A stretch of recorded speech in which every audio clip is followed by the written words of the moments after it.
The Entrepreneur's Library, episode 92. Welcome to the Entrepreneur's Library, the only book-centric podcast that reviews all the top-selling business books and shares authors' perspective firsthand. This is your resource to finding the next great book that will enable you to grow personally and professionally. Welcome your host, Wade Danielson. Thank you for joining us on the EL. Today we have Chris Ducker, author of Virtual Freedom. Welcome, Chris, and thank you for joining us on the Entrepreneur's Library. Thanks for having me, man. I appreciate it. Will you take just a moment to introduce yourself and tell us just a little bit about you personally? Sure. Well, I'm originally from London in the UK, sales and marketing guy. I was in the publishing business for a long time over there and came over to the Philippines to kind of deep dive into the outsourcing world in 2000. 2004, set up my first business, sold that in 2008, dipped back into the sort of the 9 to 5 for just almost 2 years. And then in 2008, decided to go ahead and start that entrepreneurial journey again, which I've been on ever since. And we now have 3 subsidiaries, almost 300 employees. We're a multi-7-figure business annually. And, I also blog, podcast, write books, and speak and do all the other fun stuff as well. A little bit of everything. Yeah, I like to keep myself busy, Absolutely. Well, thank you for sharing that. Now let's jump right into your book, Virtual Freedom, which was made available back in April of 2014. And Chris, we're going to move quickly, but we're really going to cover the top questions that our reader/listener wants to get answered. And the first one is, what was the inspiration behind writing Virtual Freedom? Well, I mean, like I said, I've been involved in the outsourcing business for a long time. And particularly since the 4-Hour Workweek came out and the sort of the 3 or 4 years post that book being published by Tim Ferriss and whatnot, I had, I'd become more and more active online, blogging, podcasting, that sort of stuff. And it had become very evident to me that there were a lot of people in the same space claiming to be gurus and experts and know-it-alls and that sort of type of thing that, quite frankly, had no idea what they were talking about. I mean, there were so many false truths being pushed out on the internet that it was actually starting to cause me problems in my business, to be very frank with you. So, I was asked to write the book back in 2011 by a publisher. Full-blown book deal was offered to me, and I turned it down because at that point I was still in the process of building virtualstafffinder.com, which is our VA recruiting hub. And so I turned it down initially, but then I was approached again at the end of 2012 and decided to go ahead and do it because I wanted to right those wrongs that were everywhere online, and really provide a resource and a real kind of essential guide to finding and hiring and managing and working with virtual staff to build your business. And so that's the premise behind why the book came together and why I actually ended up writing it. But obviously the picture is a much bigger one in terms of helping people and, solving what I call superhero syndrome within the book and things like that. But ultimately it really came down to righting those wrongs and providing, sort of a one-stop shop as a guide for people to do this right and not make the same mistakes that I've personally made and I've seen hundreds of other entrepreneurs make as well. So you've just breezed into our second question as well, or you covered it just a little bit already, but I'm going to ask, and maybe you can go into a little bit more depth, and that's, what makes your book different from others regarding the same topic? Well, I don't think there's too many books out there that really cover this topic properly. There's a few books that mention outsourcing, like the 4-Hour Workweek, for example. There's a few books that sort of, go into it a little bit more in depth. But I mean, the 4-Hour Workweek, as an example, was, it opened up the eyes to entrepreneurs. And I mean, it almost created an entire generation of entrepreneurs in its own right. But I think ultimately it opened up the eyes to entrepreneurs in terms of outsourcing and VAs and what's possible for the solopreneur out there in regards to delegating tasks and projects and work and building a team and things like that. But where it failed was actually telling you and showing you how to actually do it. And I actually had, the reason why I went with the publisher that I went with for Virtual Freedom was because when I had my first conversation with them on the phone, they had read the first couple of chapters and looked through the full proposal of the book. And they said to me, we see this book being like the outsourcing section of the 4-Hour Workweek on steroids. That's exactly the sentence that he dropped on me. And I knew I'd found the publisher that I wanted to work on the book with, because that's exactly what I wanted the book to be. And so, ultimately, I think what really makes the book different to some of those that do cover the topic is, first and foremost, it is the book. From front to back, all 300 or almost 300 pages. This is it. This is all I talk about, is this topic. It's not a chapter about the topic or a section about the topic. This is your essential guide on finding, hiring, training, managing, and working with virtual staff to help you run, support, and grow your business. And that's really what sets it apart, is the fact that, it is the book. This is the entire, front to back, left to right, up and down guide that you need to be able to do this properly. So if you're saying that it's a guide, how do you recommend, or how do you suggest the reader engage with your book? Is this one that they can jump in and cherry pick information out and jump back out? Or is this really one they should start from the beginning and read all the way through? Well, they can cherry pick, and I think any good business book you can cherry pick from, right? I mean, I'm a strong believer in that.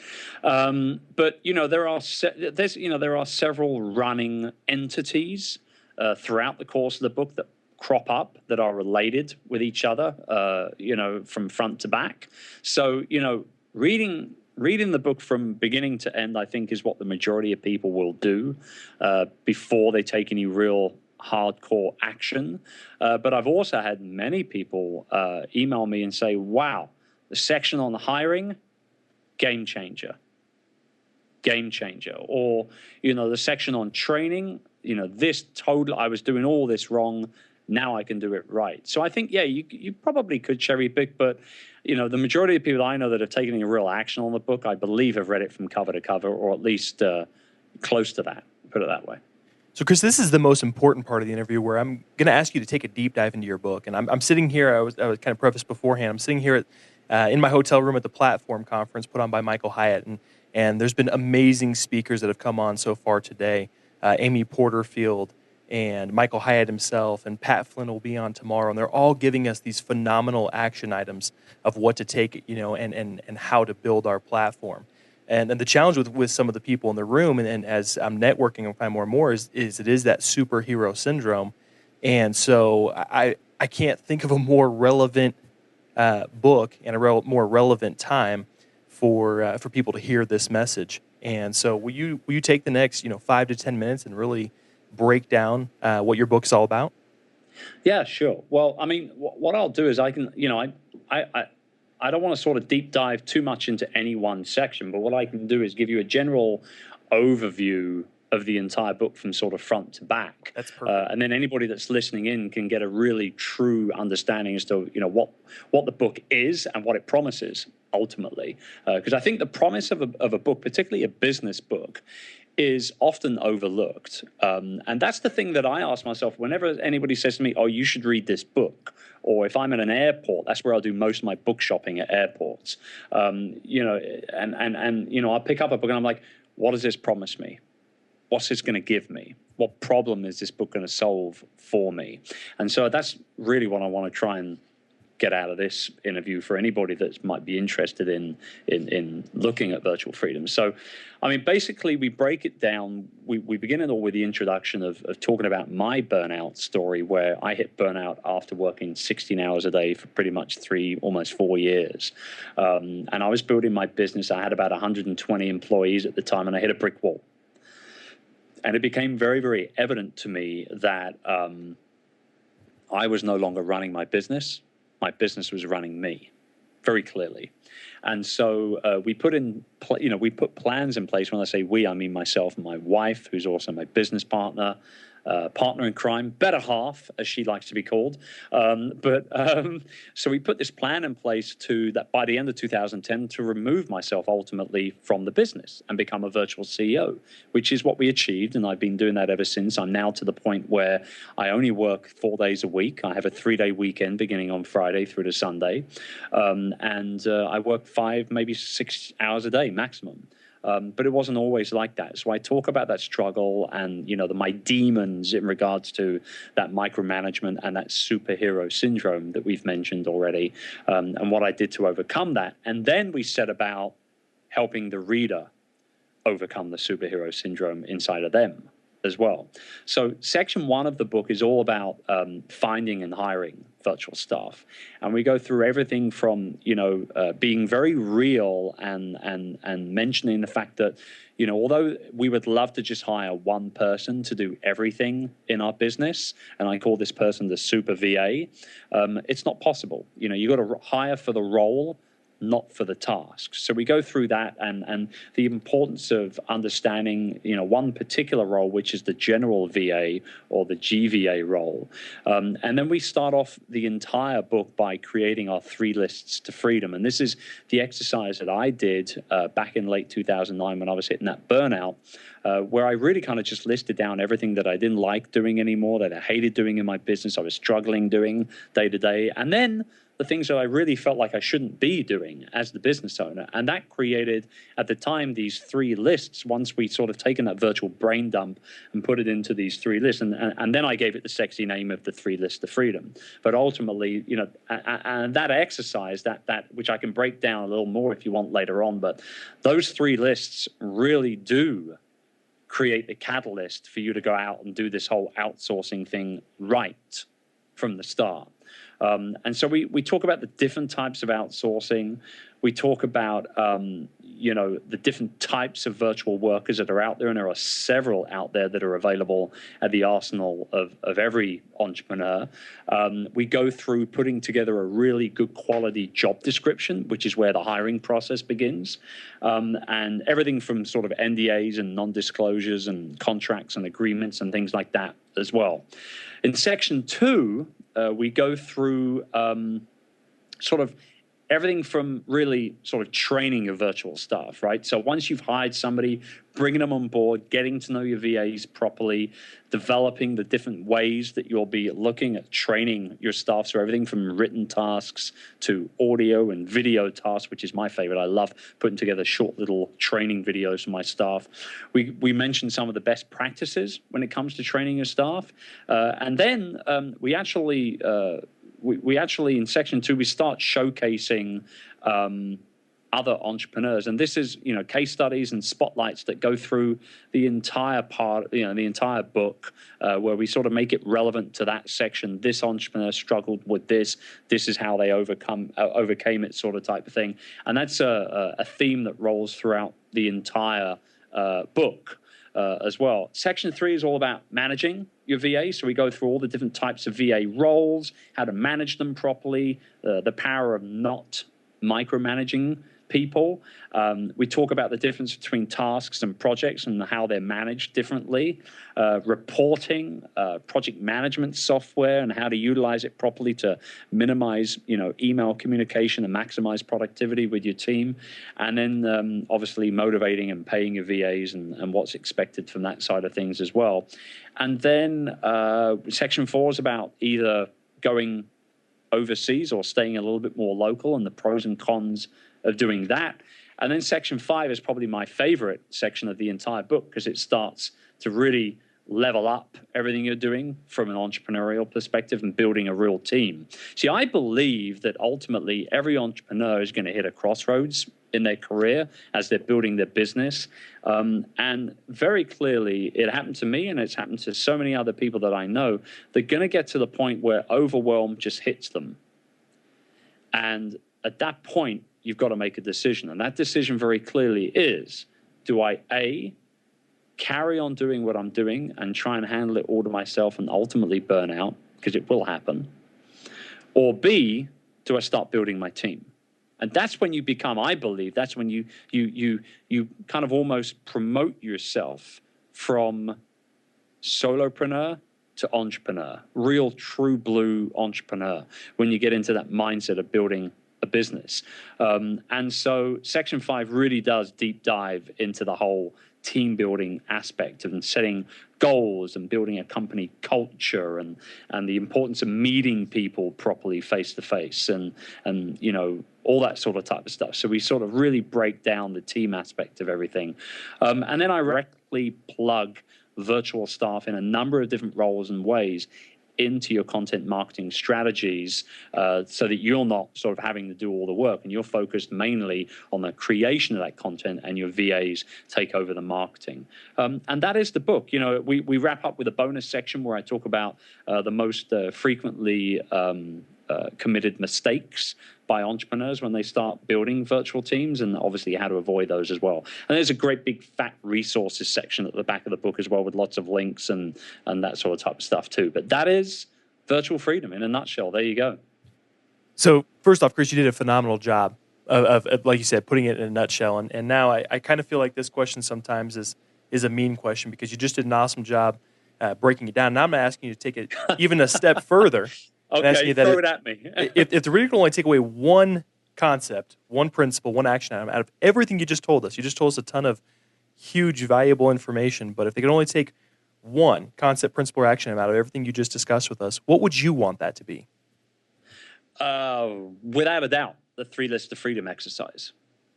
That's what I want people to do. This is an exercise that I've done now with hundreds of thousands of entrepreneurs, whether it be on my blog, via podcast interviews, on the stage. I mean, I've done it just this year, 2014 alone. Excuse me. I've done it. I've done this exercise with probably close to 10, 12,000 people live on stage with them. And the reason why this is the one thing that I would want people to take away from the book and take real action on more than anything else is because it, quite frankly, changed my life. And I don't use that term loosely in any way, shape, or form, Wade, at all. The 3 lists of freedom exercise changed the way I live my life. It changed the way I run my businesses. It changed the way I act as a husband. Even more importantly than that, as a father. You know, the single most important thing in my life used to be my business. But when I sat down and figured out what I was doing and how I was doing it, I realized, and it really hit me hard, I realized that I got it all wrong, like so many entrepreneurs have got it wrong. I had it all wrong. I mean, the most important thing in my life should be my children. It should be my family. It should be my wife. It should be my health. And then the business can come after all of that. And that's the way that I live my life now, you know, 5 years almost on from that big breakthrough for me in 2010. And I think, you know, just sitting down and making those 3 different lists. And for those of you tuning in that don't have the book already, I'll give you the 3 lists right now. The first list is a list of all the things that you hate doing every day. These are tasks that you have to do every day because your business demands them of you, but you absolutely hate doing them. You procrastinate. You put them off to the last moment every single day. The second list is a list of all the things that you struggle doing. And this is where superhero syndrome comes into play, because we feel that we can do everything. We believe that there is no kryptonite in our universe, and it is what it is.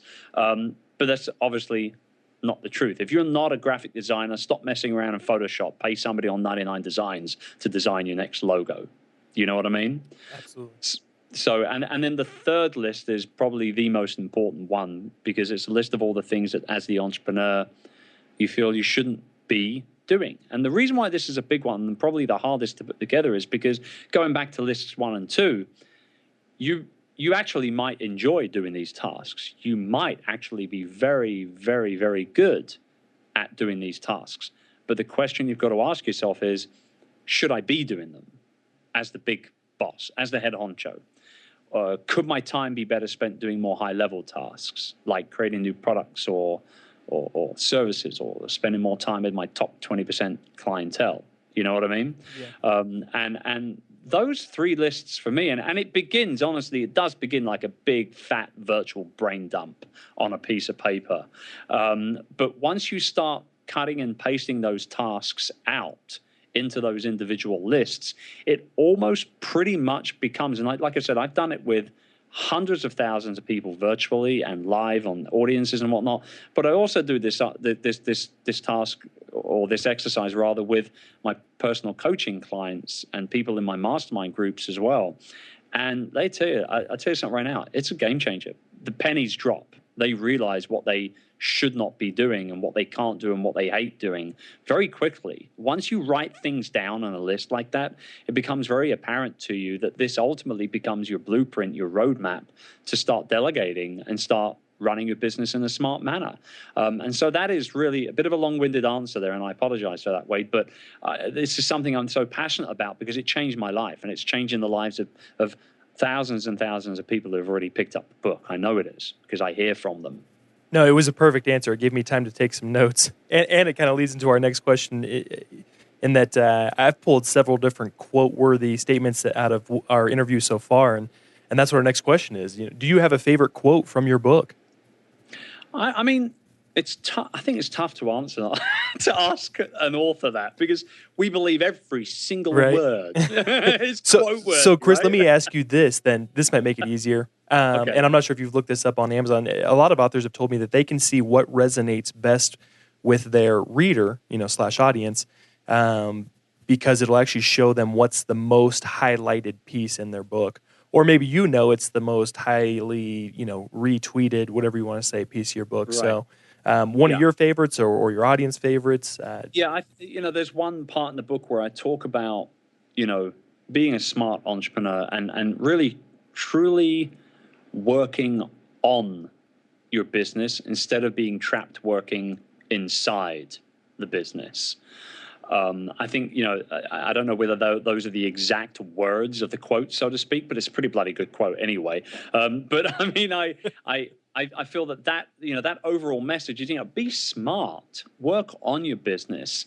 Don't be trapped working inside the business. I mean, when I burned out in late 2009, it became really apparent to me that my business was running me. I wasn't running my business any longer. It became very, very, once I sat down, did those three lists, looked at things from a kind of a bird's eye view, and saw what was happening and the hours I was working and the things I was doing and the things I wasn't doing, I was being run by my own bloody business. It was all wrong. It was totally backwards. I mean, this is why we become entrepreneurs, is to be our own boss and to do things our own way. But then when things spiral out of control and we get shackled to problem solving internally or get shackled to our desk and in our inboxes and things like that, it's tough. It's truly tough to break away from that once you're in it. And I think that once you truly do start to break away, it's a beautiful feeling of freedom. And this is why we call the book Virtual Freedom. It's that ultimate goal of entrepreneurial freedom and bringing a little calm to that entrepreneurial storm that I think so many entrepreneurs struggle with, but they want that goal. They want to achieve that. And at the very core of it, being a smart entrepreneur is something you can brag about. Working 16 hours a day, you shouldn't be bragging about that. You should not be bragging about being an overworked entrepreneur. Society has led us to believe that that's the definition of success. And I call a huge amount of BS on society with that, because that is not being a success. That's just being an unfit, stressed out, overworked business owner. That is not being a successful entrepreneur. Chris, I love how direct you are, and I know it's going to resonate with a ton. See, what you just said is how I talk to myself in my head. I'm very direct and straightforward, and no BS. I figure the worst person you can lie to is yourself, and so I'm very direct, and so I appreciate it. And there's no doubt in my mind that this is a paradigm shifting book, and obviously with it's what looks like almost entirely 99% 5-star reviews. On the book that I'm looking at right now. That's crazy. I mean, I think, have we hit 300 yet? I think we're getting close to 300. You're past 300. Yeah, you have over 300, and Wow. without actually clicking on it, it's showing a full 5 stars, which I actually don't know another book. I mean, maybe a book that has 1 or 2 reviews. Mom and dad got on there and reviewed it for you, type Right, thing. right, But right. but I don't think your family is 320 people strong. No, no, not that I'm aware of, anyway. But I mean, and you know what I love about those reviews is that, I mean, obviously it's very gratifying from an author perspective, right? But what I what I what I truly love about reading those reviews is it's almost like one virtual pat on the back after another, or from a speaker's perspective, when I'm on stage performing a keynote at a conference and I'm dropping these one-liners that I have, and you see people nodding their head in the audience, that's how I feel when I read those reviews. It's very gratifying. And I was at a book signing party in New York in the middle of this year, and I had an author buddy of mine. I was in the middle of signing a whole bunch of books, and I had an author buddy of mine come over and congratulate me. And this guy, I won't name him, but he's a New York Times bestselling author. And he turned around and he said to me, something along the lines of, isn't it a pain in the butt signing all these books? Or, you'll soon get tired of it, or something along those lines. I can't quite remember what it was now because I was kind of tied up in the moment. But I remember thinking to myself, dude, I am never going to get tired of signing this book. Ever. Like, I will sit and sign for hours and hours and hours. And I have done, actually, on a number of events this year. And I will never get bored of meeting my readers, shaking hands, posing for photos, and signing my book. It will never, ever, ever happen. And it surprised me. Hearing that from this particular person surprised me as well, because I didn't see it coming. So it just goes to show you. I think that helping people is at the very core of ourselves as human beings. It is the most gratifying thing that we can do. That's what I was just about to say. That's almost like asking a person.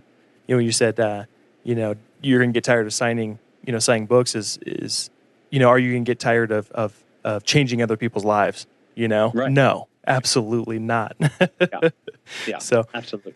So, Chris, like I was saying, this is a paradigm-shifting book, and that's our very last question for you that goes along with that, and that's, what's a paradigm-shifting book that you've read that's impacted your life? It doesn't have to be on business, virtual assistants, just a life-changing book that you would recommend to our audience. Well, I think my one is on business, and it's Crush It by Gary Vaynerchuk. I picked up this book in, I think, 2010.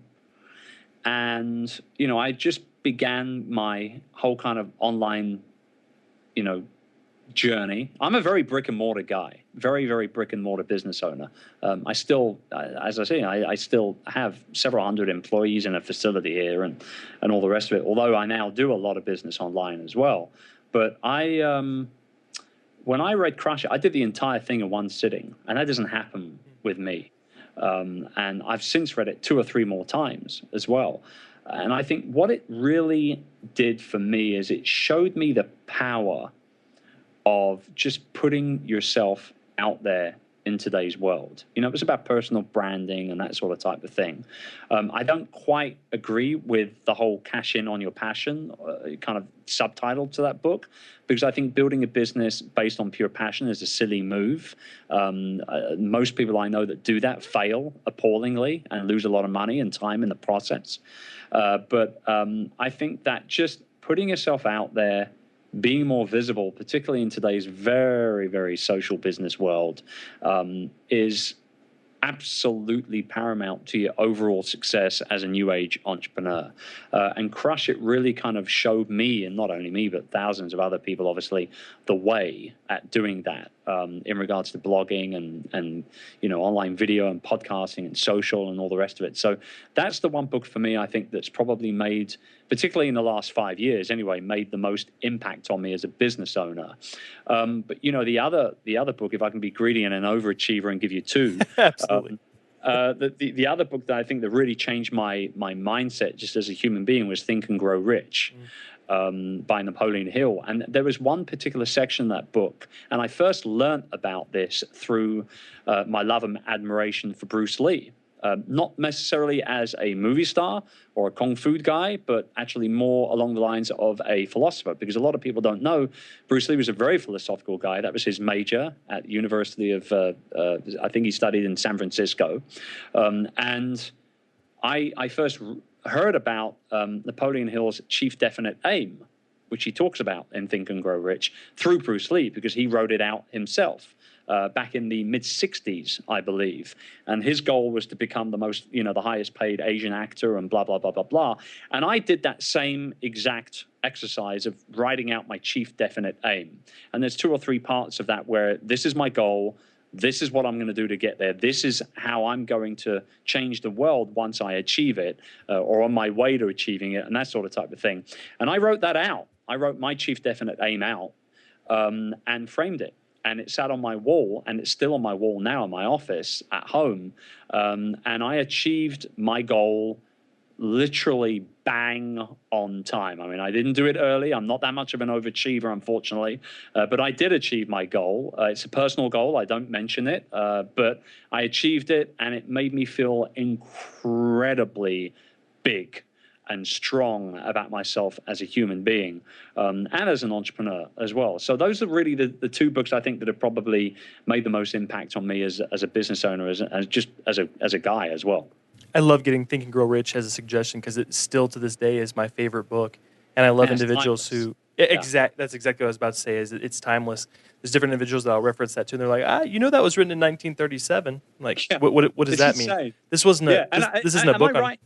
Yeah. Oh, I was going to say, absolutely. am I right in saying that it's totally public domain as well? Like you could, I think, could you reprint it yourself, or you could, I don't know whether it is full on public domain or there's no copyright attached to it. Maybe there is, but I mean, it's been shared, countless times and here, there, and everywhere. And, unlike Crush It, which will go out of date and will become obsolete in terms of, some of the things that Gary talks about in that book, and the strategies and the platforms and the resources and things like that.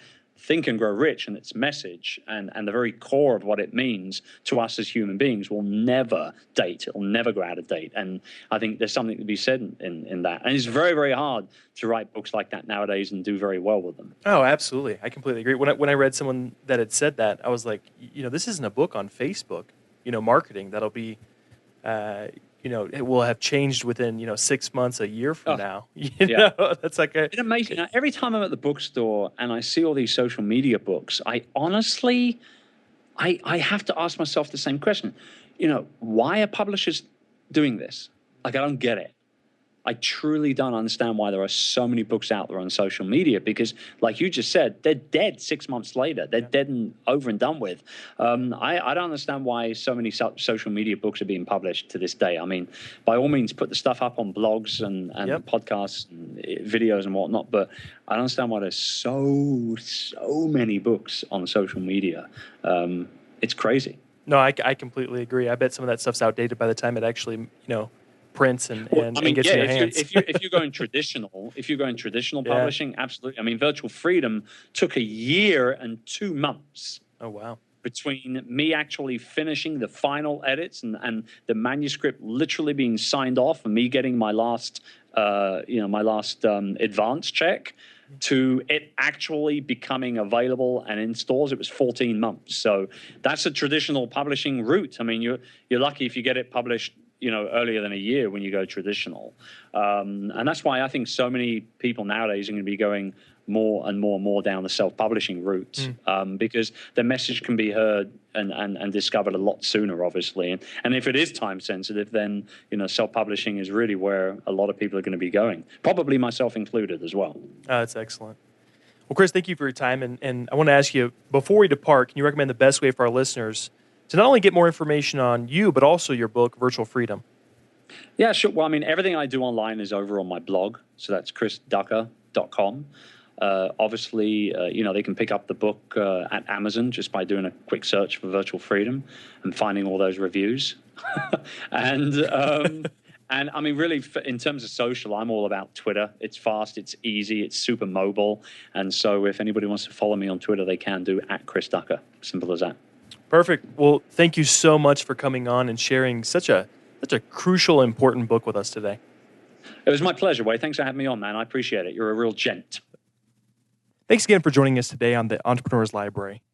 If you'd like to get more information on Chris Ducker or his book, Virtual Freedom, visit our brand new revamped show notes page at the elpodcast.com.